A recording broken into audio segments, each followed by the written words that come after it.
함께 보도록 하겠습니다. 이 작품은요, 1926년에 발표된 작품이에요. 그러니까 시대적 배경을 떠올려 보면 일제강점기에 해당이 된다라고 생각하실 수 있겠죠. 그러니까 이 점을 떠올려 볼 때 제목에 해당되는 빼앗긴 들에도 봄은 오는가 라고 했을 때 빼앗긴들이나 봄이라고 하는 것이 상징하는 바가 무엇일지는 좀 어느 정도는 예측이 가능할 거예요. 그래서 그것을 작품을 통해서 함께 보도록 할 거고요. 그러니까 시대적인 배경을 꼭 염두에 두고 시의 상징적인 의미를 함께 이해해 보도록 하겠습니다. 첫 번째 행부터 같이 볼게요. 지금은 남의 땅, 빼앗긴 들에도 봄은 오는가? 라고 물으면서 내용이 시작이 됐죠. 이것 하나가 1년 전체를 차지하고 있습니다. 그러니까 뭔가를 지금 물어보고 있는데요. 질문을 하고 있죠. 여기서 던지는 질문이 이 시에서는 상당히 의미 있고 중요한 질문이겠구나 라고 생각하시면서 내용을 봐주시면 될 것 같아요. 지금은 남의 땅이래요. 이 들과 관련된 얘기일 텐데, 그리고 그곳은 빼앗긴 들인가 봐요. 이 빼앗긴 들에 봄이 오는지를 물어보고 있죠. 즉 현실 자체는 내 땅이 아니에요. 남의 땅이에요. 게다가 들도 빼앗겼다라고 하는 것 자체가 우리에게 억울함이라든지 부정적인 정서, 이것을 유발하죠. 여기에 봄은 오는가? 라고 물었기 때문에 일단 이 부분, 지금인 남의 땅이라는 사실 또는 들판이 빼앗겼다라는 것에서 시적 화자가 일단 현실을 굉장히 부정적으로 바라보고 있겠구나라는 것을 알 수 있습니다. 부정적 현실 인식, 요걸 드러내는 부분이죠. 그러니까 원래부터 남의 땅이 아니었어요. 지금 보면은 지금 은 남의 땅이라고 얘기하죠. 근데 여기서 보면 은이라고 하는 보조사, 이 보조사는 어떤 대상을 한정 지어줄 때 사용하는 보조사입니다.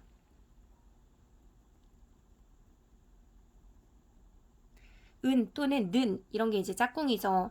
너는 짜장면, 나는 뭐 짬뽕 이렇게 얘기하면 뭐 너는, 나는 하는 그런 는 또는 은이라고 하는 보조사는 대상을 한정시켜요. 즉 지금 은 남의 땅이라는 건 그 이전엔 남의 땅이 아니었다. 즉 과거에는 남의 땅이 아니고 나의 땅이었을 거예요. 그런데 그것을 지금 빼앗겼다라고 하는 것을 보여주죠. 그러니까 과거와 지금이 달라졌음을 보여주면서, 그러니까 뺏겼으니까 원래부터 남의 거였으면 그것 자체를 부정적으로 볼 일이 없는데 내 거였는데 빼앗겼다. 그렇기 때문에 현실이 부정적으로 이제 느껴지는 거죠. 그럼 이 빼앗긴 들이라고 하는 것은 이 시대적인 배경을 고려했을 때는 빼앗긴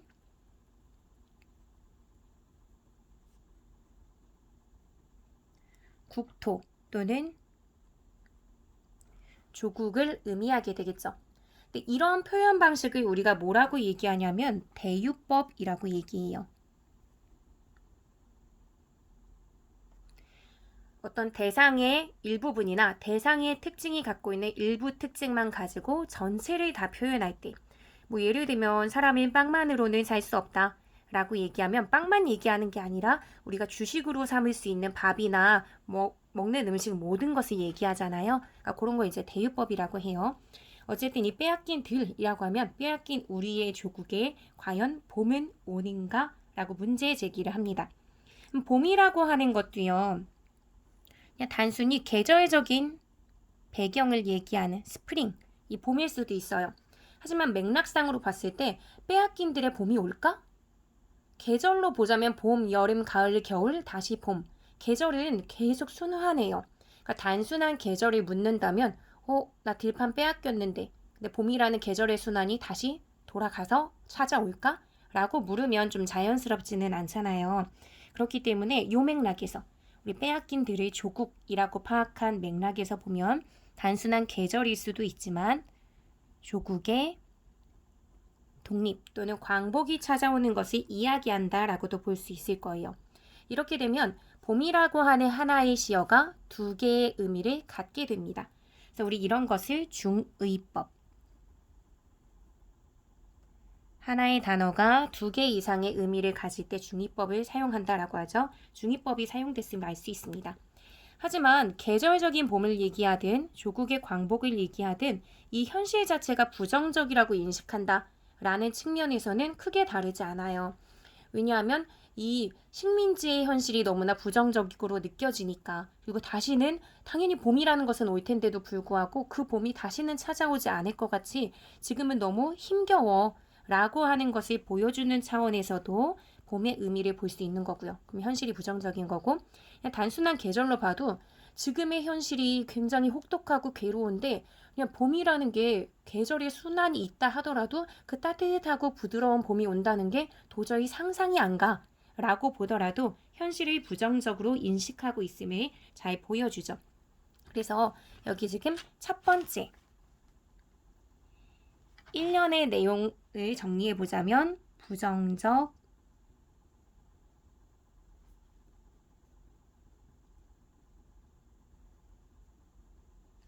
현실 인식을 보여주는 부분이라고 볼 수 있습니다. 그럼 여기서 화자는 빼앗긴 들에 과연 봄이 올까? 라고 질문을 했어요. 우리 뭔가 질문을 받게 되거나 나 스스로에게 질문을 던지면 답을 찾아 나서야 되잖아요. 그럼 과연 봄이 올 건지를 생각하면서 내용을 이제 전개시킬 거예요. 그럼 2연부터 보겠습니다. 나는 온몸에 햇살이 받고 푸른 하늘 푸른 들이 맞붙은 곳으로 가르마 같은 논길을 따라 꿈속을 가듯 걸어만 간다 라고 이야기하죠. 나라고 하는 화자가 지금 어떻게 하냐면 햇살을 받으면서 들판을 걸어가요. 왜냐하면 빼앗긴 들에 봄이 오는지 나는 이제 알아야겠거든. 그럼 그 봄이 오고 있는지 들판에 뚜벅뚜벅 걸어가 봐야 되는 거죠. 그럼 그 장면을 한번 생각하면서 그림을 통해서 한번 보도록 할게요. 화자가 있어요. 여기 지금 화자를 그리자면 한 인물이 있고요. 여기 지금 가르마 같은 논길을 걸어간다라고 얘기했잖아요. 우리 가르마는 머리에 이렇게 가운데 탁 선명하게 따는 거. 그러니까 머리는 새까만데 그 가운데 하얀 또는 살색의 가르마가 가운데 있겠죠. 그러니까 가르마 같은 논길 하면 굉장히 이렇게 눈에 딱 도드라지게 선명하게 나뉘어 있는 논길의 모습을 떠올리면 될 거예요. 그럼 이 양쪽으로는 지금 푸른 또는 뭐 초록의 논길이 펼쳐진 장면, 요것을 여러분들이 연상해 주시면 될 것 같습니다. 근데 이 가르마 같은 논길은요, 보통은 이제 뭐 한복을 입은 여성의 그런 머리 보면은 이렇게 댕기를 들이고 하면서 머리를 쫙 갈라서 가르마를 타기도 하잖아요. 그래서 이 가르마 같은 논길은 보통 여성적 이미지 얘기할 때 이제 가르마라고 얘기를 해요. 이 부분은 여성적인 이미지. 그러면서도 논길이라고 했으니까 좀 향토적인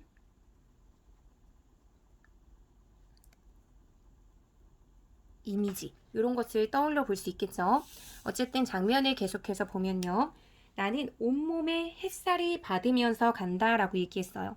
그러니까 이 주인공 화자의 어떤 주변에는 지금 따뜻한 봄 햇살이 머무는 것 같습니다. 이렇게 상황을 그리자면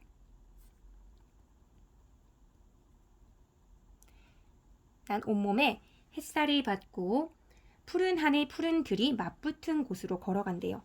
푸른 하늘 푸른 들이 도대체 뭘까? 라고 생각해 본다면 지금 이 화자는 계속해서 걸어갈 거 아니에요. 걸어가다 보면 지금 가르마 같은 논길이 펼쳐져 있는데 우리 이 장면을 상상해 보는 거예요. 이 길이 저 멀리까지 이어져 있을 거예요. 실제로는 좁아지는 게 아니지만 내 시야에서는 점차 좁아지는 것 같으면서 지평선이 내다 보입니다. 그래서 그 건너로는 지금 하늘이 쭉 펼쳐져 있는 것처럼 보이겠죠. 그러니까 푸른 하늘과 푸른 들이 맞닿은 곳. 푸른 하늘 그리고 푸른 들.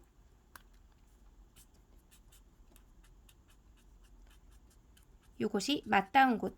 실제로는 맞닿아 있는 게 이제 평지처럼 보이기는 하지만 그 이후에는 계속 걸어가야 되는 길들이 펼쳐져 있을 거예요. 이 장면을 생각했을 때 그러면 이 화자는 뚜벅뚜벅뚜벅해서 이렇게 걸어가고 있기 때문에 푸른 하늘 푸른들이 맞닿은 사이로 가는 것 이것을 나름의 목적으로 삼고 걸어가게 될 거예요. 푸른 하늘과 푸른 들이 맞닿은 곳은 이 화자가 생각하는, 내가 목적으로 생각하는 이상적인 공간이 되겠죠. 그러니까 이 부분이 바로 이상적인 또는 희망적인 세계가 될 거예요. 그럼 시의 맥락으로 보자면 해방된,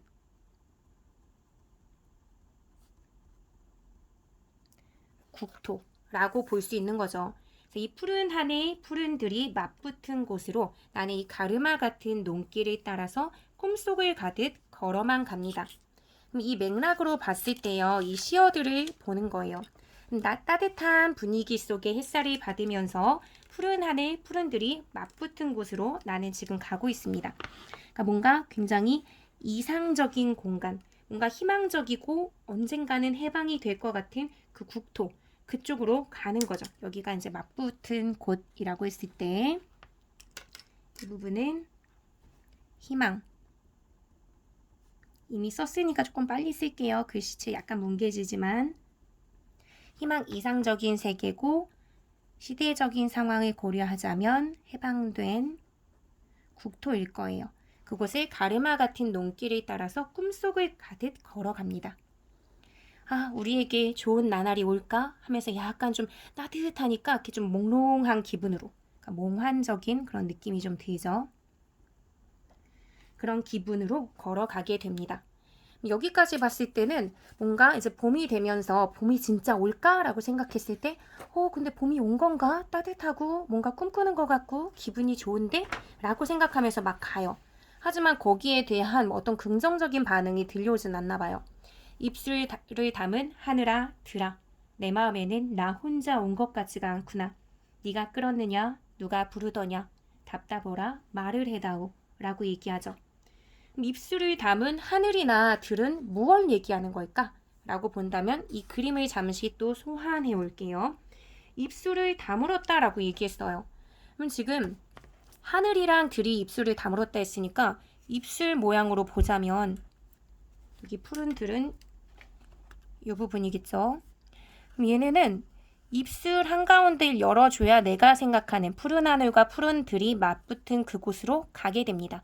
즉 이상적이고 희망적인 그 공간으로 가게 될 텐데 얘는 지금 입술을 앙 다물었어요. 그렇기 때문에 난 분명 이쪽으로 가서 나만의 어떤 답, 봄이 올지 안 올지 이런 것도 찾고 싶은데 그렇게 할 가능성이 굉장히 적어 보이니까 심리적으로 답답하고 괴로운 마음 이런 게 들겠죠. 그러니까 입술을 담은 하늘아 들아 라고 한다면 이 부분은 좀 절망적인 상황. 분명히 푸른 하늘 푸른 들이 맞닿은 곳, 이상적인 곳으로 내가 간다 생각했는데 거길 보니까 앙 다물고 있어요. 그러니까 이런 부분을 봤을 때는 좀 절망적 상황을 생각해 볼 수 있을 거고요.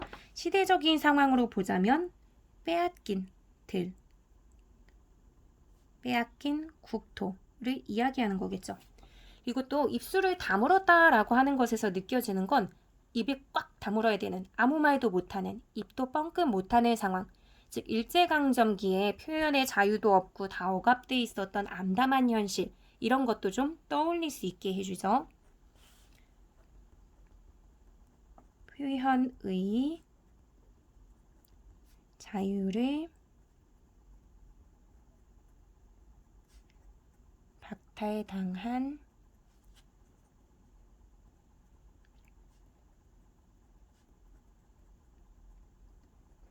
암담한 현실, 이런 게 느껴집니다. 분명히 나는 봄이 올까? 막 이런 걸 찾으면서 그 길을 나름의 희망을 꿈꾸면서 걸어갔었는데 입술을 다물고 있단 말이에요. 그래서 내 마음에는 사실은 뭔가 봄이 온다는 그런 것, 따뜻한 햇살도 있고 하니까 이리 와 하는 것 같이 그 아름다운 풍경이 있었는데 그래서 나 혼자 온 것 같지 않은데 입술을 막 다물고 있단 말이에요. 그러니까 그런 부분에서 조금 절망적인 느낌, 안타까운 느낌 이런 거 있겠죠. 그러니까 여기서 뭐라고 하냐면 네가 끌었느냐? 누가 부르더냐? 네가 끌은 거 아니야? 여기서의 네라고 하면서 가리키는 대상은 요거겠죠. 입술을 담은 하늘, 들일 거예요. 그러니까 네가 나를 끌은 거 아니야? 아, 누가 불렀지? 난 이렇게 열심히 가고 있었는데, 꿈을 꾸듯 가고 있었는데 보니까 하늘과 들이 맞붙은 그곳이 영영 떨어질 것 같지 않은, 내가 도달하거나 지나칠 수 없고 지나가거나 이렇게 목적지로 향할 수 없고 그냥 막혀 있을 것 같은 답답한 느낌이 새삼 든 거예요. 답답해라, 말 좀 해줘, 이렇게 얘기하는 거죠. 그러니까 입술을 담은 하늘아 들아라고 하면서 막 얘를 부르는 거예요. 야, 너 아니야? 하늘아, 들판아, 나 부른 거 아니야? 거기 열려있는 이상적 세계로 나 들어갈 수 있다고 한 거 아니었어? 나 뭔가 봄을 꿈꿔도 되는 거 아니었나? 막 이러면서 좀 안타까운 마음도 좀 들죠. 하늘아, 들아 하고 부르는 도노법. 이런 걸 사용하는 그 정서 자체에 좀 안타까움의 정서? 이런 것들이 묻어나면서 화자의 안타까운 정서가 좀 더 잘 느껴지는 것 같아요. 그러니까 네가 끓은 거 아니야? 누가 부른 걸까? 나는 왜 이렇게까지 이 길을 헤매면서 꿈꾸듯이 갔었을까? 누가 부른 걸까? 하면서 의문문을 사용함으로써 도대체 누가 부른 거야? 난 여기까지 이렇게 막 가고 있었는데 라고 하는 어떤 답답한 심정을 잘 드러냅니다. 답답해, 말 좀 해줘. 말한다는 게 뭐예요? 입술을 담은 하늘과 들이 열리면서 뭔가 좀 희망의 가능성 이런 것도 좀 보여줘, 이런 걸 텐데 그게 지금 안 되고 있는 상황이죠. 여기 답답어라 말을 해다오 라고 하는 부분은 여기 입술을 담은 하늘아 들아, 그러니까 좀 절망적인 상황 이런 것에 대한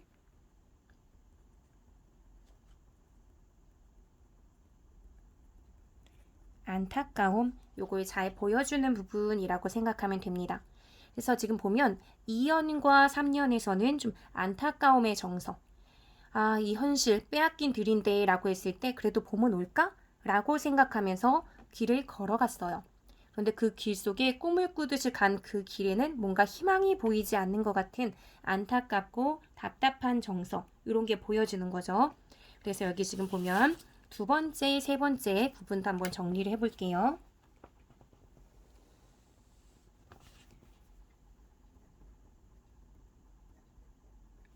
이 부분은 부정적 현실 인식을 바탕으로 해서 현실에 대한, 이 현실은 부정적 현실이겠죠? 현실에 대한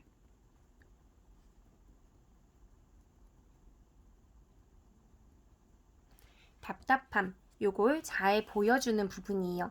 여기까지만 체크한 이유는 그 이후의 정서가 약간 다른 부분이 있어서 그렇습니다. 그럼 네 번째 연을 함께 볼게요. 여기까지 막 답답함을 느꼈었는데요. 어쨌거나 이 화자는 길을 계속 가는 중이잖아요. 그러면서 눈에는 그래도 아름다운 봄 풍경들이 펼쳐집니다. 바람은 내 귀를 속삭이며 한 자욱도 섰지 마라 옷자락을 흔들고, 종다리는 울타리 너머 아씨같이 구름 뒤에서 반갑다 웃네. 고맙게 잘 자란 보리밭아, 간밤 자정이 넘어 내리던 고운 비로 너는 3단 같은 머리를 감았구나. 내 머리조차 가뿐하다. 라고 이제 얘기하죠. 일단 4연과 5연의 내용부터 먼저 그림을 통해서 장면을 떠올리면서 한번 보도록 할게요. 여기 지금 봄 햇살이 맞으면서 길을 떠나고 있는 장면이었어요. 가르마 같은 논길을 따라 가고 있었죠. 그때 바람은 내 귀를 속삭입니다. 귀 속에. 그러니까 지금 앞부분을 보면은 3년까지의 내용으로는 현실에 대해서 막 답답함을 느끼는 거잖아요. 푸른 하늘, 푸른 들이 맞붙은 곳으로 가려고 했는데 이건 입술을 다문 것 같이 아무 말 하지 않아서 나는 도대체 그럼 어떻게 해야 되지? 하고 답답함을 느끼지만 그럼에도 불구하고 바람은 내게 속삭입니다.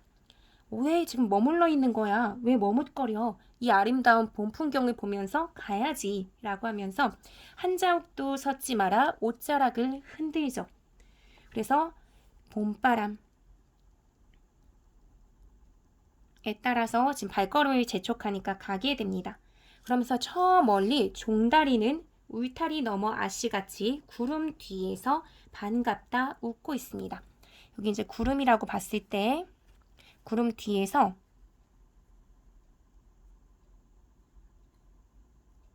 좀 이상하지만 어쨌든 반갑게 웃고 있는 종다리를 또 보게 되는 거죠.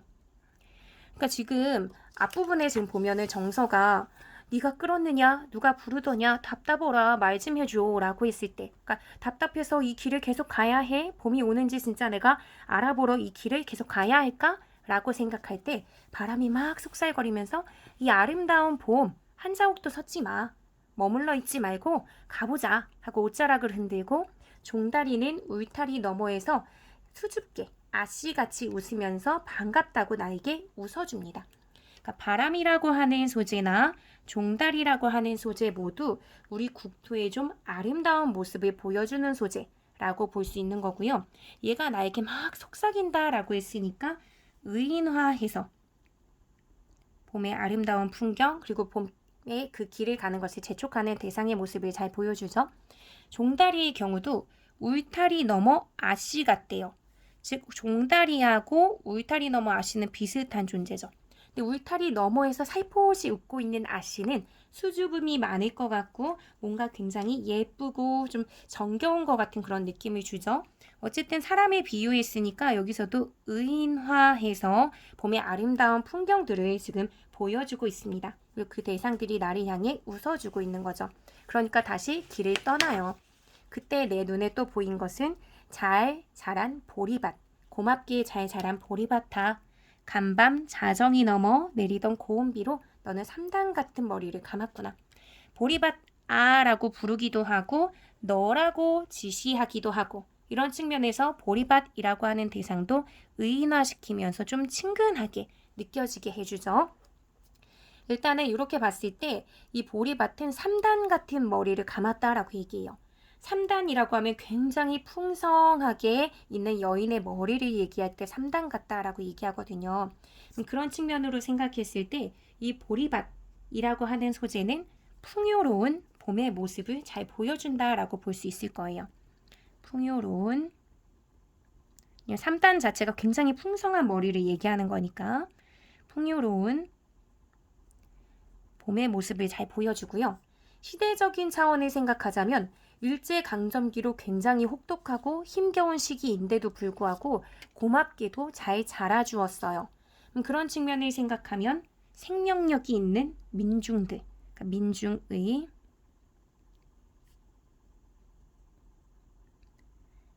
생명력, 요거를 보리밭으로 표현하면서 좀 예찬의 태도를 보이는 것이라고도 볼 수 있겠죠.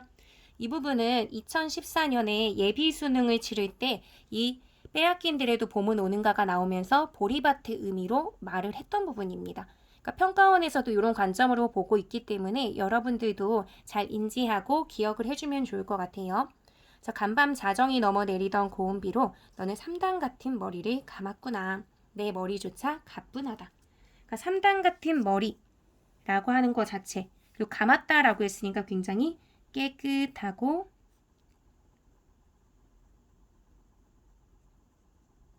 풍요로운 이미지를 줄 텐데요. 굉장히 길고 풍성한 이미지, 그 머리를 얘기하는 게 3단 같은 머리니까 이건 좀 여성적인 이미지라고 볼 수 있고 3단 같은 이라고 하면서 비유적인 표현도 사용했죠.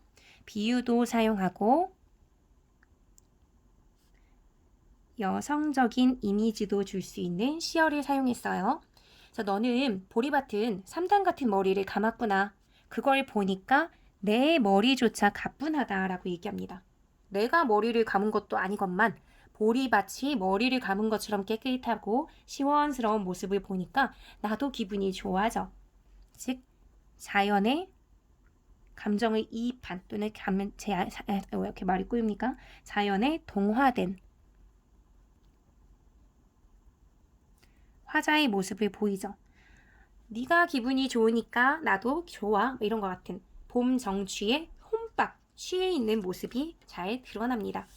이 장면으로 떠올려 주자면요. 지금 봄바람은 나에게 네가 지금 이렇게 우울해하면서 머무를 필요 없어. 계속 길을 떠나서 봄을 한번 즐겨봐 라고 하고 종다리도 반갑게 웃는 상황 속에서 지금 보리밭도 잘 자란 모습을 보여요. 여기 이렇게 보리가 이렇게 생겼죠. 봄의 보리를 이제 묘사한 것이라고 본다면은 여기에서 보리밭 3단 같은 머리가 이걸 비유한 게 아닐까 싶기도 해요. 보리 같은 경우에는 좀 약간 돈벌레 같이 그려지긴 했는데 이렇게 좀 털 같은 어떻게 보면 머리털 같은 것들이 보리밭 한가득 지금 피어 있다 보면 보리를 피어 있다고 하긴 좀 그렇지만 잘 자란 보리밭이 쫙 펼쳐져 있는 모습을 본다면 이 3단 같은 머리 감은 게 살랑살랑 엘라스틴한 것처럼 이렇게 흩날리는 모습이 너무 풍요롭고 아름다워 보였었을 거예요. 그래서 그걸 보는 모습. 그러니까 지금 이 길을 따라가면서 봄의 아름다운 풍경들을 지켜보고 있는 장면이라고 생각하시면 돼요. 계속해서 볼게요. 혼자라도 가뿐하게나 가자. 그러니까 내 머리조차 가뿐하고 기분이 좋으니까 나는 혼자서도 누가 불렀는지 아닌지 네가 끌었는지 날 불렀는지 생각하지 않고 혼자라도 숨가쁘게 그러니까 굉장히 기쁘게 나는 이 길을 힘차게 나아갈 거야 라고 얘기하는 거죠. 가자라는 건 청유형인데 나 스스로에게 얘기하면서 더 역동적이고 기꺼운 마음으로 가려는 그런 모습이 좀 보입니다. 그래서 물 마른 논을 안고 도는 착한 도랑이 젖먹이 달래는 노래를 하고 제 혼자 어깨춤만 추고 가네 라는 장면을 펼쳐주죠. 이 장면을 생각하시면요. 여기에 착한 도랑이라고 했으니까 논 같은 데 보면은 물줄기 같은 것들이 좀 흐르는 부분 이런 것들이 보이잖아요. 그걸 이제 도랑이라고 볼 수 있을 텐데 여기 보면 착한 도랑이라고 해요. 착한 도랑이라고 하는 이유는 앞에 수식어를 보면 알 것 같아요. 물 마른 논을 안고 도는 착한 도랑이라고 얘기했거든요. 그러니까 굉장히 좀 메말라 있는 곳에 착한 도랑이 돌게 되면 물이 쫙 흡수가 되는 그런 느낌이 있겠죠? 그러니까 생명력을 부여해주는 그런 느낌이 좀 있습니다. 그러니까 도랑이라고 하는 것은 생명력이 좀 드러나는 시어. 그러니까 이것도 봄에 좀 생명력이나 따스함 이런 것들, 푸근함 이런 것들을 보여주는 그런 시어가 될 텐데요. 그 착한 도랑이 젖먹이 달래는 노래를 한다라고 얘기해요. 그러니까 도랑이 이렇게 우르르르르 까꿍 하면서 가는 것 같은 그런 느낌을 주는 거죠. 그래서 제 혼자 어깨춤만 추고 이렇게 살랑살랑살랑 도랑이 흔들흔들 거리면서 흘러가는 모습을 어깨춤을 춘다라고 하면서 표현을 했네요. 여기 지금 보면은 젖먹이 달래는 노래를 한다. 젖먹이를 달래는 건 엄마가 하는 거잖아요. 마치 생명을 주는 엄마가 아이에게 젖을 주고 생명을 주는 것처럼 이 착한 도랑도 메마른 논에게 수분을 공급해주면서 흘러가고 있는 그런 모습을 젖먹이 달래는 노래를 한다. 이것도 좀 엄마 같은 이미지, 여성적인 이미지를 좀 부여해주면서 제 혼자 흥겹게 어깨춤이라고 하면 흥겹고 즐거운 느낌이잖아요. 생명을 부여해주고 도랑도랑 흘러가는 그 모습이 굉장히 생명력 넘치게 느껴졌나 봐요. 화자의 입장에선. 이렇게 흘러가는 모습을 얘기하죠. 그래서 도랑이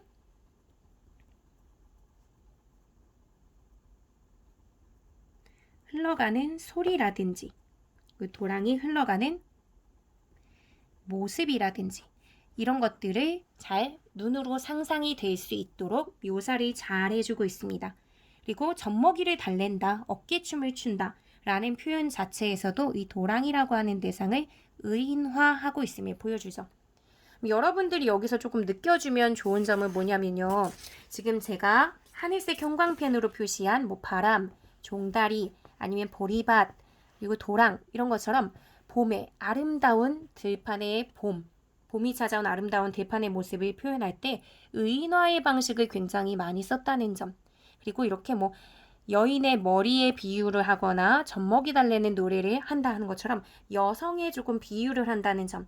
이런 것 자체가 좀 국토가 주는 따뜻함이나 친근함이나 엄마 같은 푸근함이나 이런 것들을 잘 표현해 주는데 기여하고 있다라는 생각이 들어요. 내용을 계속 이어서 볼게요. 나비 제비야 깝치지 마라. 맨드라미 들막꽃에도 인사를 해야지. 아주까리 기름을 바른 이가 지신매던 그 들이라 다 보고 싶다. 내 손에 호미를 쥐어다오. 살진 젖가슴과 같은 부드러운 이 흙을 발목이 시도록 밟아도 보고 좋은 땀조차 흘리고 싶다 라고 얘기하죠. 그러니까 여기 지금 이 부분이 가끔 나비 제비야 깝치지 마라 라고 하는 것, 우리 지금 현재는 뭐 깝치다 라고 하는 것이 굉장히 좀 부정적으로 많이 쓰이긴 해요. 근데 그게 좀 주제넘게 까불까불할 때 이제 깝치다 라고 하거든요. 그것 때문에 느닷없이 이제 나비야 제비야 하는 대상들을 뭐 일제강점기 때 친일에 동조하고 뭐 이런 대상들로 보는 관점도 있기는 한데 맥락상으로는 좀 부자연스러운 것 같아요. 이 깝치다라는 말은 방언으로는 그냥 좀 재촉하다 이렇게 쓰이거든요. 그러니까 나비야, 제비야, 너무 재촉하지 마. 맨드라미 들막꽃에도 인사를 해야 돼. 라고 이해하시는 게 더 좋을 것 같아요. 지금 신나게 봄 풍경을 즐기면서 지금 걷고 있었잖아요. 그러니까 쭉 계속 막 봄바람도 느끼고 햇살도 느끼고 보리밭도 보고 도랑도랑 흘러가는 뭐 착한 도랑도 보고 그러는 상황에 시선을 약간 멀리 하니까 뭐가 보였냐면은 나비나 제비가 보였던 것 같아요. 나비나 제비도 어떤 소재예요? 아름다운 봄에 우리가 흔히 볼 수 있는 아름다운 자연을 떠올릴 수 있게 해주는 그런 대상들이잖아요. 이게 저기 보였어요. 나비, 제비 이런 대상들이 보였는데 이 아래에 보니까 그 앞에 보니까 맨드람이나 들막꽃같이 예쁜 꽃들도 지금 피어 있거든요. 그럼 뭐가 더 먼저냐면 얘네가 더 먼저예요. 앞에 있는 대상에게 이 화잔을 지금 인사하고 싶단 말이에요. 그럼 맨드라미 안녕, 들막꽃 안녕 하고 난 얘네한테 일단은 먼저 인사해야 돼. 그런 다음에 또 뭐 다른 대상이 있으면 또 다른 대상에게도 막 인사를 하느라 지금 나름대로 이제 바쁜 거란 말이에요. 봄 풍경 막 즐기면서 얘한테도 쟤한테도 막 인사해야 되는데 지금 나비하고 제비꽃이 야 빨리 와. 나 따라와. 막 말로미 하면서 막 지금 막 와라 막 하고 있는 거예요. 그래서 아직 안 돼. 나는 얘한테도 인사해야 돼. 라고 하면서 뭐 맨드라미 안녕. 봄 풍경 다 볼 거야. 네, 느닷없이 노래인데 어쨌든 이렇게 다 보고 인사하고 가야 되는데 얘네도 막 야 빨리 와 여기 또 뭐 있어 예쁜 게 있단 말이야 하고 막 이거 이렇게 얘기하니까 잠깐만 너무 재촉하지 말라니까 하면서 좀 기꺼운 마음으로 다 즐기는 것이라고 보는 게 조금 더 자연스러울 것 같습니다. 그래서 여기 지금 내용을 한번 보자면요.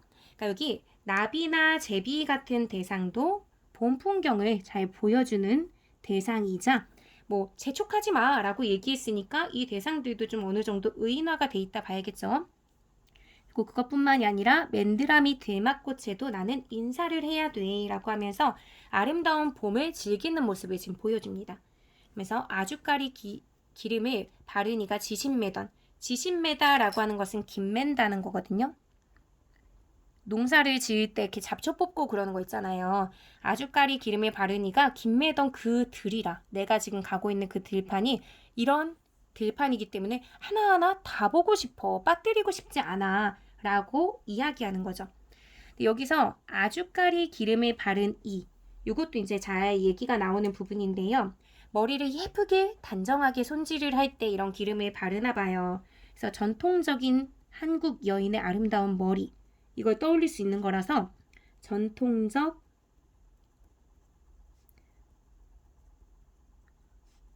한국 여인의 이미지를 좀 떠올리는 거죠. 우리 뭐 그리스 신화에서도 대지의 여신, 가이아 이런 여신들도 여자잖아요. 그런 것처럼 지금 빼앗긴 들이긴 하지만 우리의 조국, 우리의 국토 이곳에 지금 화자가 걸어가면서 본인이 걷는 그 아름다운 국토의 모습을 대부분 지금 여성의 이미지에 빗대서 표현을 하는 것 같습니다. 계속 보면 그렇기 때문에 그 들판 하나하나 다 보고 싶고 제대로 느끼고 싶어. 그래서 내 손에 호미를 쥐어다오. 호미는 뭐 하는 도구예요? 밭농사 짓거나 농사를 짓는 그런 도구잖아요. 그러니까 이 호미를 쥐어달라라고 얘기해요. 그 살진 젖가슴과 같은 부드러운 이 흙을. 그러니까 젖가슴 하면은 엄마를 떠올리게 되니까 그리고 아이를 먹여 살릴 수 있는 어떤 생산성이라든지 엄마의 그리운 품 이런 걸 떠올리게 해주죠. 조국, 국토를 또 떠올릴 수도 있을 거예요. 이 맥락에선.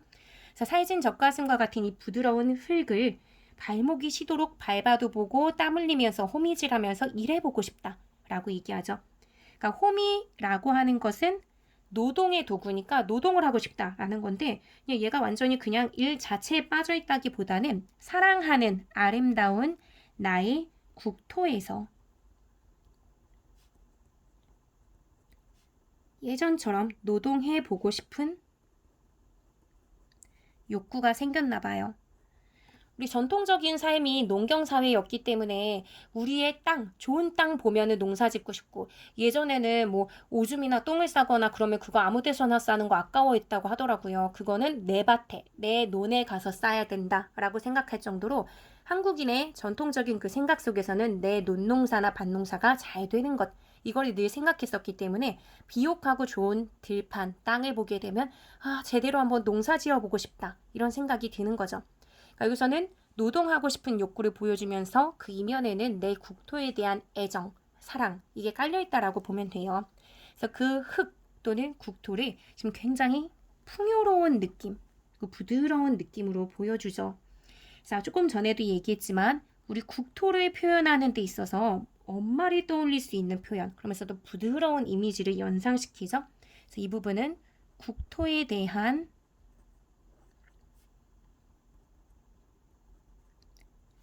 애정, 이 애정을 엄마를 떠올리게 해주는 거, 그런 걸 모성이라고 하죠. 모성 또는 여성의 이미지로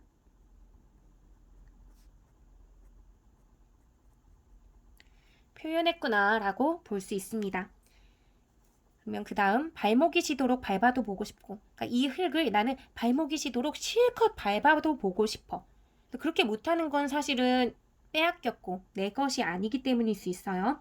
어쨌든 나의 소박한 바람은 발목이 시큰하도록 종일 밟아보고 싶고, 열심히 거기서 내 땅처럼 농사를 지으면서 좋은 땀조차 흘려보고 싶은 거죠.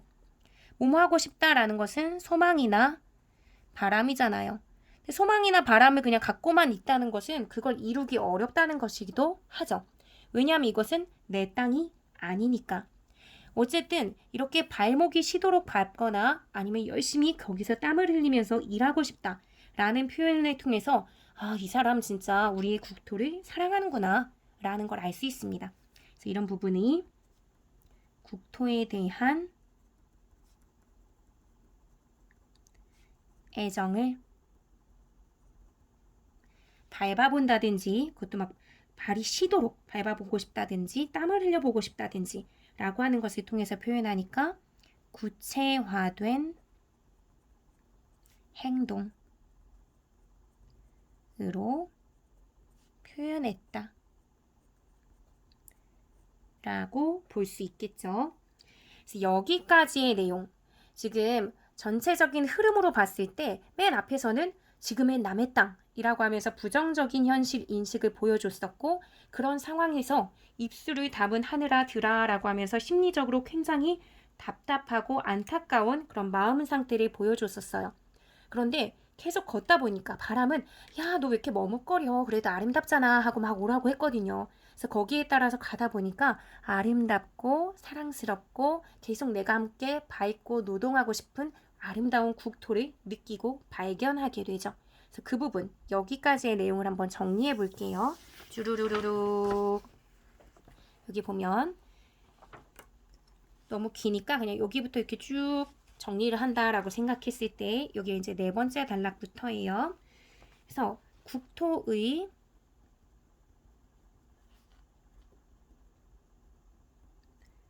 아름다운 모습을 굉장히 잘 보여줬죠. 근데 그 모습을 보여주는 과정에서 보였던 표현상의 특징은 대부분 의인화의 방식을 사용한다든지 또는 여성적 이미지, 이런 걸 통해서 국토의 아름다운 모습을 보여줍니다. 그러다 보니까 국토라는 대상에 대한 친밀감 또는 부드러움 또는 모성이 주는 풍요로움, 이런 것들이 잘 전달이 되죠. 그러면서 아주 자연스럽게 국토에 대한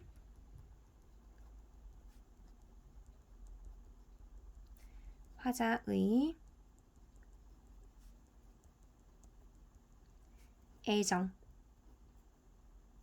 이게 잘 드러나게 됩니다. 그런데 애정이 강하게 드러나면 드러날수록 우리는 생각해야 되는 게 있어요. 여기서도 보여줬듯이 홈이 쥐어줘 일하고 싶어, 바람만 계속 드러낼 수밖에 없어요. 실제로는 내 땅이 아니기 때문에. 그래서 이 애정의 반면에는 이렇게 사랑하는 것인데, 하지만 그것이 내게 아니네, 내 것이 아니다 라는 인식이 깔려 있죠. 그러니까 자연스럽게 국토에 대한 사랑이 크면 클수록 안타깝고 불쌍하고 딱하고 하는 그런 느낌이 좀 있어요. 그래서 안타까움이 내재돼 있죠. 정서, 안타까움의 정서가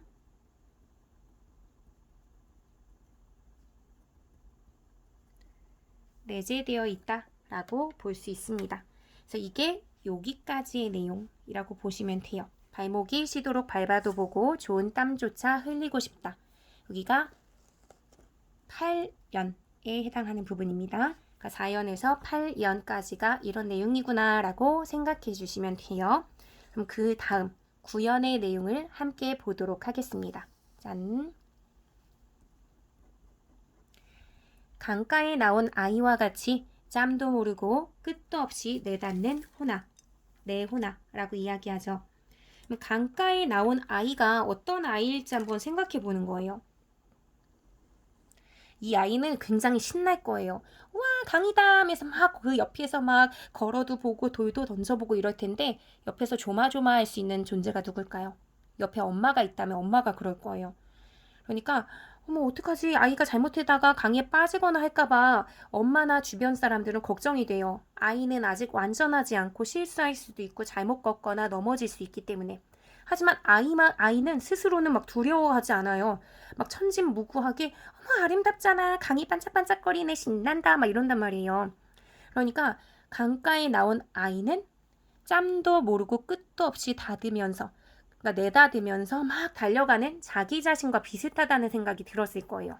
이 당시가 일제강점기고 내 땅이 아닌 곳인데도 불구하고 내가 참 깜찍하게도 욕심을 부렸나? 이걸 막 진정 즐기면서 여기에서 막 이 흙을 발이 쉬도록 밟아보겠다. 또는 땀을 흘리면서 일해보겠다.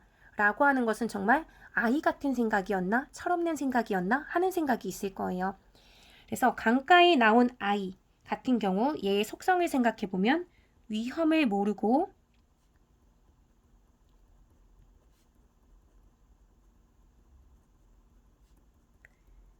즐거워하죠. 근데 보면 짬도 모르고 쉴 틈도 없이 짬을 챙기지도 않고 너무 신나가지고 끝도 없이 닿는 막 달리고 내닫으면서 여기까지 왔던 내 호나 내 정신 아이고 내 정신 뭐 이런 거겠죠.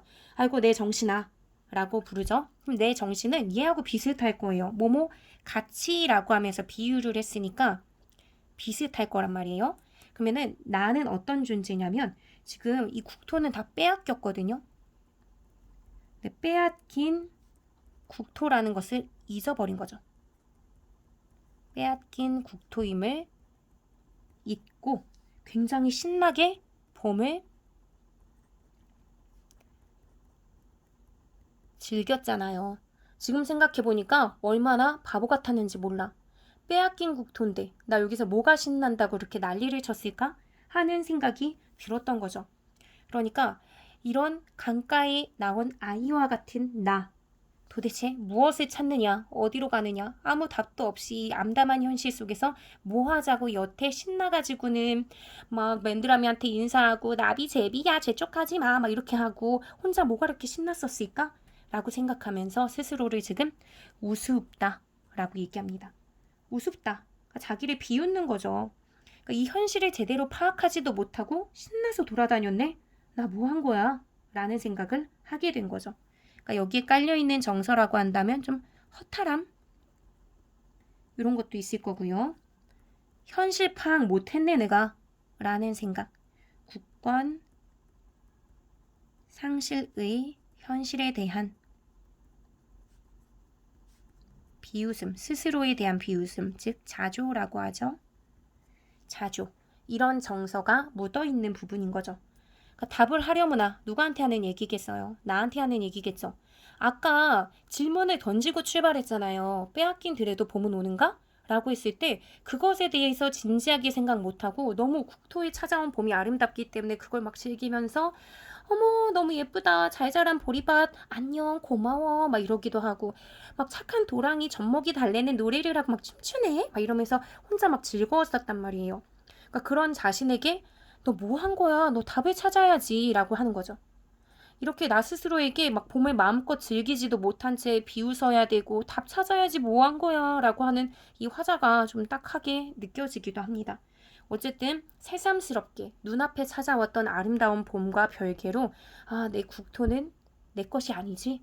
조국 잃은 거지? 라고 생각하면서 지금 탄식에 젖어 있는 화자의 모습이 지금 잘 보이죠? 현실을 불현듯 깨달았습니다. 그러면서 나는 온몸에 풋내를 띠고 푸른 웃음, 푸른 설움이 어우러진 사이로 다리를 절며 하루를 걷는다. 아마도 봄신령이 지폈나 보다. 지금 10번째 연인데요. 그러니까 이런 좀 자조적이고 부정적인 정서를 안고 10년으로 왔어요. 나는 온몸에 풋내를 띠고 있다. 풋내라고 얘기하면 일단은 풋내기라고 할 때 이 풋내 같은 게 이제 봄내음 같은 걸 얘기해요.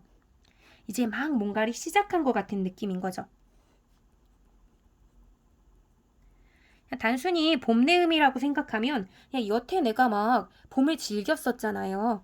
그러니까 그냥 봄을 즐기면서 봄과 좀 친해지고 동화되었던 그런 냄새를 아직도 내가 갖고 있으면서 푸른 웃음, 푸른 설움이 어우러진 사이로 다리를 절며 가게 된다. 라고 해석할 수도 있고요. 또는 지금 앞부분에서 강가에 나온 아이와 같다라고 얘기했잖아요. 이 아이라고 하는 존재가 좀 미성숙한 존재, 풋내기 같은 존재라고 본다면 그런 아이와 같은 마음, 아이와 같은 마음이라고 하면 이제 현실 모르고 현실에 대해서 파악하지 못하고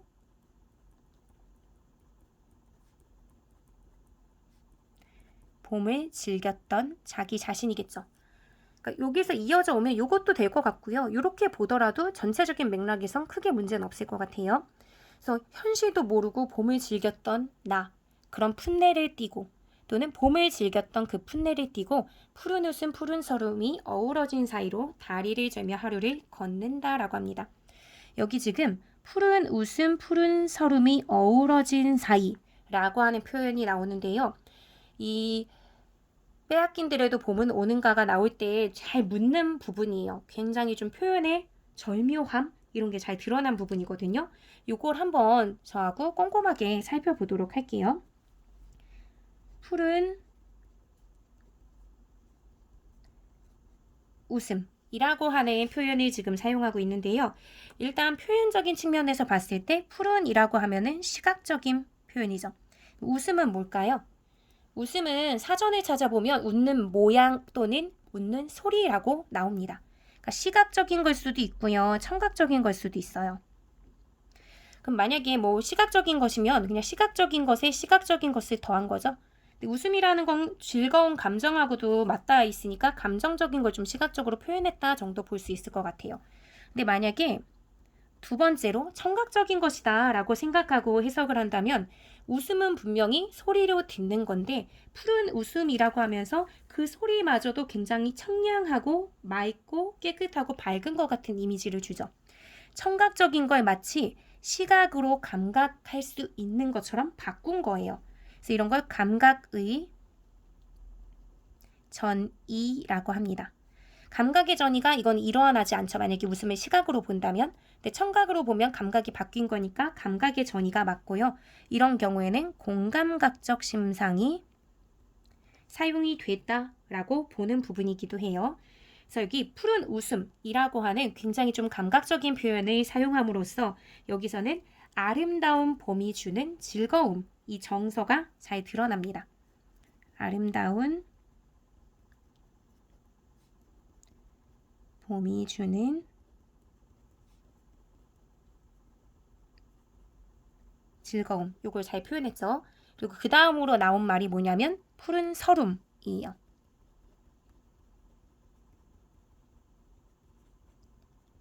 푸른 설움이라고 했을 때 설움이라고 하는 것은 진짜 눈물을 흘릴 것 같은 서러움의 정서를 얘기할 때 설움이라고 이야기하잖아요. 그걸 생각하면 여기서 드러내려고 하는 내용은 국토 상실 또는 뭐 국권 상실의 서러움이나 슬픔일 거예요. 근데 그 감정을 푸르다라고 하면서 감정을 시각화한 그런 특징이 있죠. 요것도 마찬가지예요. 웃음이라고 하는 걸 푸르게 감각할 수 있는 것처럼 감정을 시각화한 것이 됩니다. 둘 다 이제 해당이 되는데요. 어쨌든 이 표현에 보면 푸른 웃음과 푸른 서름이 어우러졌다라고 얘기해요. 어우러졌다라는 것은 조화를 이루면서 잘 섞여 있다라는 거잖아요. 근데 푸른 웃음은 즐거움인데, 그리고 서름은 서러움이나 슬픔인데 이게 어울릴 수 있는 감정일까요? 그렇지 않죠. 얘는 서로 다른 색깔의 감정이에요. 즉,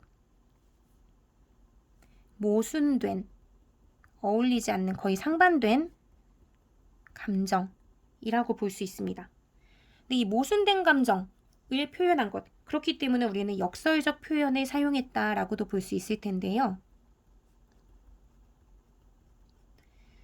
역설적 표현이 사용되게 되면 표현 자체가 역설적이다. 여기에만 주목하지 말고 이것이 얻어지는 효과, 이것을 통해서 얻어지는 효과 또는 이것이 무엇을 의도했는지를 생각해 보라고 얘기했었잖아요. 그럼 역설적 표현, 그럼 모순된 표현을 사용한 이유가 뭘까를 생각해 보면 실제 상황이 그렇거든요. 상황 자체가 모순된 상황이에요. 일제강점기라서 주권은 빼앗겨서 누구나 우울해야 되는 게 맞아. 그러니까 이 상황도 다 우울하니까 계절도 우울해야 되고 에브리바디 우울해야 될 것 같은데 계절의 순환은 가혹하게도 또 자연스럽게 흘러가서 너무나 아름다운 봄이 찾아왔단 말이에요. 너무나 눈앞에 아름다운 풍경이 펼쳐졌는데 그 상황이 자연스럽게 즐기게 되는 건 어쩔 수 없잖아요. 그러니까 봄은 정말 아름다운데 상황은 너무나 슬프네 하는 그것. 그러니까 봄이라는 상황과 일제강점기라는 상황, 그건 너무나 서로 다른 상황이잖아요. 그러니까 모순된 상황이 펼쳐졌기 때문에 감정 자체도 이렇게 푸른 웃음과 푸른 서름이 어우러진 모순된 감정일 수밖에 없습니다. 그리고 그런 모순된 감정을 푸르다라고 하는 동일한 색깔로 아주 잘 시각화해서 보여주고 있는 멋진 구절이라고 보면 돼요. 그래서 이 모순된 감정, 나 아름다운 봄을 즐기고 싶은데 라고 하는 그 봄이 주는 즐거움과 근데 이 조국은 진짜 내 것은 아닐 것 같아. 나의 조국이 아니라 이거는 일본의 조국이 일본의 나라라고 볼 수 있을까? 일제 강점하의 땅이잖아 라고 하면서 그 서러움 또는 뭐 상실감 이게 있을 수 있죠. 그러니까 역설적 표현을 통해서 계절을 즐기고 싶지만 그렇지 못하는 어떤 내적인 갈등을 아주 잘 드러냈죠. 그래서 이 빼앗긴들에도 봄은 오는가에서 굉장히 잘 표현이 구성되어 있는 부분이고요. 그 정서가 여기까지 기가 막히게 연결이 됩니다. 그러니까 나는 푸른 웃음, 푸른 서름이 어우러진 사이로 다리를 절며 하루를 걷는다. 여기서 다리를 전다는 게 뭘까? 갑자기 뭐 식민지에 고문받아서 다리를 절게 됐어요 라고 하면 전체적으로 봤을 때는 그렇게 매끄럽거나 자연스럽거나 아니면 시적인 그런 정서 측면에서 고급진 표현같이 느껴지진 않아요. 그럼 다리를 왜 절까라고 생각해 보는 거예요. 다리를 저는 이유는 두 다리 중에 한 다리가 길이가 다르거나 아프거나 상태가 다른 그런 것을 보여줄 때, 그런 상황일 때, 그런 상태일 때 다리를 절게 되잖아요. 그러면서 하루를 걷는다라고 했으니까 우리 요거 다시 한번 보는 거예요. 지금 이 화자가 봄이 찾아왔다고 생각해서 아름다운 풍경 속을 막 걸었습니다. 근데 걸어가다 보니까 근데 내가 이렇게 마음껏 즐겨도 되나? 지금 일제강점기인데 하는 생각이 있는 거죠. 그러니까 처음에는 봄이야, 너무 좋아, 아름다워 하면서 지금 그림 이상하죠. 뚜껑 같네. 어쨌든 막 이렇게 막 신나가지고는 막 얼쑤덜쑤 하면서 꺄우 막 이렇게 막 가는 거예요. 그럼 한 발이 막 진짜 즐겁게 확 내디뎠겠죠. 그런데 근데 내가 이렇게 즐겨도 되나? 지금 즐길 수 있는 상황 아니지? 일제강점기인데 하면서 이렇게 막 우쌰우쌰 하고 막 들었던 발이 확 내리겠죠. 막 눈물을 흘리는 그런 느낌으로 내가 이럴 때가 아닌데 우뚝 하고 멈추는 거겠죠. 또는 걸어가던 속도를 더디게 만든다든지 어머 아름다운 봄이야 신나게 가야지 하고 발이 확 디뎠어.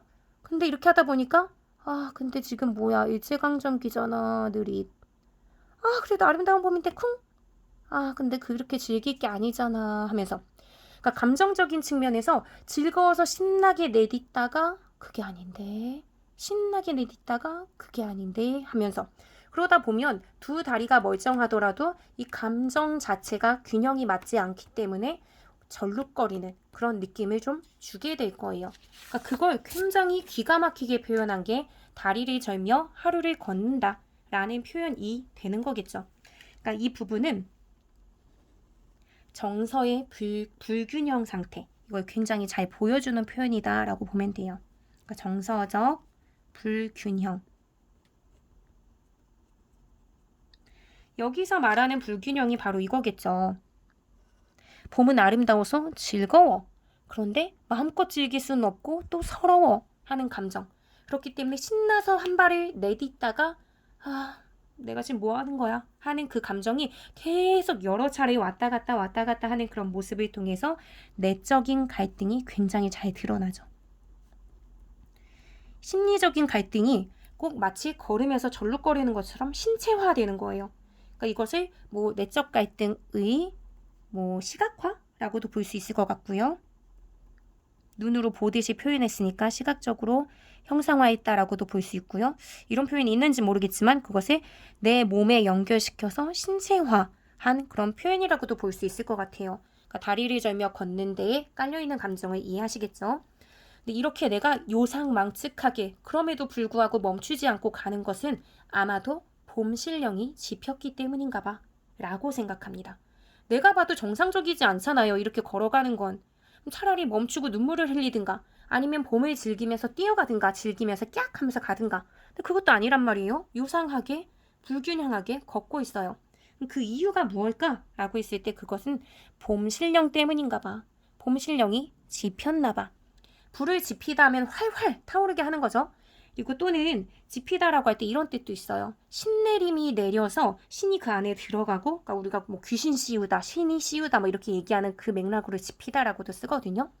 둘 다 가능할 것 같아요. 그러니까 봄 신령이 나를 그렇게 만들었나 봐. 불이 활활 타오르다라는 맥락에서 지피다라는 말을 썼을 수도 있고요. 신령이라는 말이 또 있으니까 마침 신내림 받듯이 내가 내 의지와 상관없이 내 정신이 거기에 지배당해서 그렇게 돼버렸나 봐 라는 거죠. 만약에 겨울이었으면 안 그랬을 거예요. 겨울이면 다리를 절며 하루를 걸을 필요가 없이 일제강점기의 현실 자체도 혹독하고 괴로운데 마침 겨울이네. 정말 괴롭다. 정말 부정적인 상황이야. 라고 생각하고 그냥 푹 가라앉아 있었을 거예요. 근데 그 현실 속에서 너무나 아름다운 봄이 찾아왔단 말이에요. 그러다 보니까 계절은 봄인데 앞으로 가고 싶은데 즐기고 싶은데 하는 그런 감정 때문에 자꾸 걸어가죠. 나의 들판, 내 조국의 아름다운 국토를. 근데 그러다 보면 내가 이렇게 즐길 상황이 아닌데 라는 감정이 생기니까 절뚝절뚝거리면서 내적인 불균형이나 갈등이 벌어지죠. 그거 다 누구 때문이야? 봄 때문이야 라고 생각하는 거예요. 내가 이렇게 내적인 갈등을 빚고 봄을 즐기고 싶은데도 그렇게 하지 못한 채 빼앗긴 들에 과연 봄이 오는지 아닌지에 대해서 내적인 고뇌를 하게 되는 건 다 봄이 왔기 때문이야. 이런 생각을 이제 또 하게 되는 것 같아요. 실제로는 이 국토의 봄이 찾아온 건 맞으니까. 그래서 여기 지금 9번째, 10번째 단락까지는 그 아름다운 봄이 내가 진정 즐길 수 있는 봄은 아니네 라고 하는 인식, 이런 것을 하게 되는 부분이에요. 그래서 여기 지금 9번째, 10번째 단락을 묶어볼게요. 이 앞에서는 지금 봄이 너무나 아름다운데 막 사랑스러운 내 조국, 내 국토 하면서 막 즐거워했었잖아요.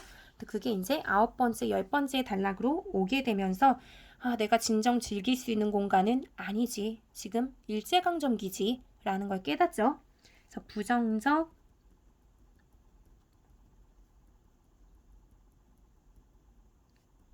현실을 깨닫는 부분, 요게 이제 9번째, 10번째 단락이라고 생각하시면 됩니다.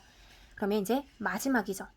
우리 지금까지 이 화자가 다리를 절면서까지 이 들판을 걸었던 이유는 제일 앞부분에서 지금은 남의 땅이지만 그 빼앗긴 들에도 봄은 올까? 라고 질문을 던졌었고 거기에 대한 나름의 답을 찾아가는 과정이었잖아요.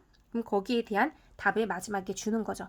그렇기 때문에 이 11번째 연에서도 진짜 딱 한 행만 주목해! 라고 하면서 이 한 행만 마지막에 배치를 했습니다.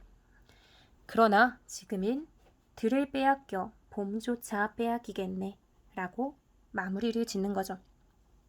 그러니까 지금 봄 신령이 지폈나 봐. 그래서 내가 이렇게 봄도 즐기고 싶어 하는 건가 봐 라고 얘기했잖아요. 하지만 네가 그렇게 막 봄 즐기느니 어쩌느니 할 때는 아니야. 봄 즐겼어? 하지만 지금은 이라고 하면서 지금의 상황에 더 주목하게끔 그러나 라고 하는 지금 역접의 접속사를 넣어줬어요. 지금은 들을 빼앗겨 봄조차 빼앗기겠네. 1년에서 보여줬던 상황보다 오히려 더 안 좋을 수 있어요.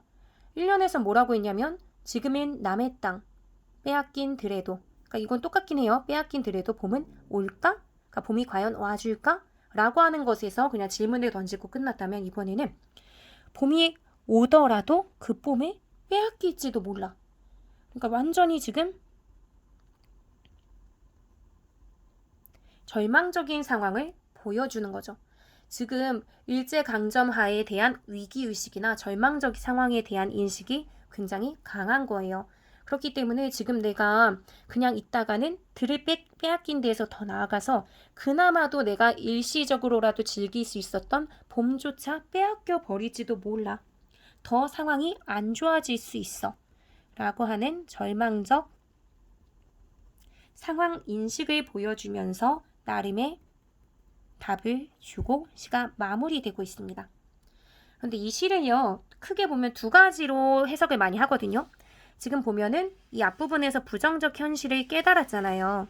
근데 여기에서는 굳이 이제 그러나라는 말을 이제 넣으면서 봄조차 빼앗길 수도 있어 라고 하는 이 위기의식을 좀 고조시키거든요. 그러니까 어떻게 보면 더 위험할 수 있어 라고 하는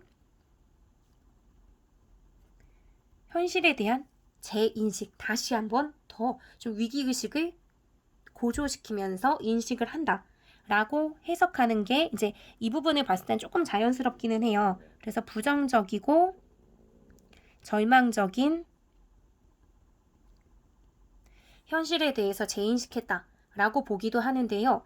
이 시의 경우는 다른 방향으로도 또 해석하기도 해요. 여기 지금 보면은 지금은 들을 빼앗겨 봄조차 빼앗기겠네. 지금은 빼앗길 수 있어. 실제 봄이 빼앗긴 상태니까 부정적으로 생각하는 건 맞잖아요. 근데 그것은 영영 지속되는 항구적인 것이 아니다. 지금만 해당이 된다. 지금은 그렇지만 미래에는 안 그럴 거야. 미래에는 봄, 여름, 가을 계속 계절의 순환이 있듯이 이 상황은 분명히 바뀔 수 있어. 라고 하면서 상황 자체가 현재 부정적이고 절망적이지만 극복될 수 있는 가능성이 있어. 하지만 굉장히 무조건 희망적으로 완전히 상황을 낙관하진 않아요. 분명히 절망적인 인식이 있지. 하지만 그럼에도 불구하고 우리는 극복할 수 있는 가능성이 있으니까 그 희망을 버리지 말자 라고 해석하기도 해요. 좀 전혀 다른 방향 같죠? 하지만 이런 두 가지 모두 해석이 가능하기 때문에 이렇게 여러분들이 이해를 해주면 좋을 것 같습니다. 전체적으로 보시면 1년에서 지금은 남의 땅 빼앗긴 들에도 봄은 오는가? 라고 이제 질문을 해놓고 마지막에 가서 그 봄이 왔다가도 빼앗길 수도 있을 만큼 굉장히 현실은 절망적이야 라고 얘기하는데 여기 해석의 또 다른 단서가 될 수 있는 부분은 은이라고 하는 보조사 때문에 정말 절망적이고 부정적인 것은 맞지만 그럼에도 불구하고 우리가 극복 못할 건 아니다 라고 보는 방식. 즉 1년에서 11년으로 질문하고 답을 주면서 답을 찾아가는 방식으로 서술되어 있다는 점, 이걸 기억해 주시면 좋을 것 같고요. 또 표현적인 특징에서 좀 특이한 점이 뭐냐면요. 시행이 대칭되는 부분이 있다는 점이에요. 여기 지금 보면은 나는 온몸에 햇살이 받고 푸른 하늘 푸른들이 맞붙은 곳으로 나는 어떠한 상태로 어떤 곳을 뭐뭐 하듯이 걸어간다 라고 했잖아요. 이거랑 내용이 비슷한 부분이 뭐냐면 나는 온몸에 풋내를 띠고 어떤 곳을 어떻게 걸어간다 라고 하는 내용적인 측면이 형식하고 굉장히 비슷하게 완전히 2년과 10년이 대칭되고 있는 모습을 보이죠. 그러니까 2연에서는 그 대칭되는 내용이 그냥 가르마 같은 논길을 꿈속을 가득 걸어간다라고 했다면 이 부분에서는 단순히 꿈만 꿀 것이 아니라 지금 현실 자체는 굉장히 힘든 현실이다. 그래서 나는 다리를 전다. 라고 하면서 약간 변화된 내용으로 대칭이 됩니다. 그래서 2연과 10의 연이, 10년이 대칭이 되는데 대칭이 되는 과정이 단순히 꿈꿨다면 단순히 꿈꿀 것이 아니라 지금 현실 자체는 힘겨운 현실이야. 그래서 난 갈등하고 있어. 라는 걸 보여주는 방향으로 대칭이 되죠. 그러니까 어떻게 보면 질문에서 답을 찾아가는 과정 속에서 대칭의 방식을 사용을 하면서 그 과정을 좀 잘 보여주는 것 같아요. 이 대칭을 한 번 더 사용하는데요. 그게 어디냐면 3년과 9년이에요. 3년에 보면 입술을 담은 하늘아들아 하고 부른 다음에 나 혼자 온 것 같지가 않아. 네가 끌어온 거야? 누가 부른 거야? 답답해. 말 좀 해줘. 라고 하면서 현실에 대한 암담함, 답답함을 얘기했다면 여기서도 정서가 비슷해요. 모모와 같이 짬도 모르고 끝도 없는 시 닿는 내 호나 뭘 찾는 거야? 답 좀 해줘. 라고 하는 구조가 비슷하죠? 그러는 과정 속에서 마지막엔 답을 찾아갔고요. 그래서 3년과 9년도 대칭의 구조를 보이고 있습니다. 마지막으로 표현적인 것을 하나만 더 보시면요. 지금 맨 시작과 끝에 해당되는 1년과 11년을 제외하고는 전부 다 시행의 구성이 어떠냐면요. 이렇게 길어져요. 이렇게. 여기도 이렇게 길어지는 면을 보이고 있죠. 이거 저번 시간에 선생님이 이제 김소월 시인의 시를 설명할 때였나? 그때 얘기했었을 거예요. 한 행의 길이를 음악의 한 마디라고 생각했을 때 어떤 부분이 짧거나 어떤 부분이 길어지면은 그게 호흡을 조절하는 단위로 생각하면 된다. 그래서 짧게 되면 조금 천천히 읽어주고 길게 되면 조금 빨리 읽는다라고 했죠. 동일한 박자 안에 이게 다 한 행 한 행이 들어가야 되니까.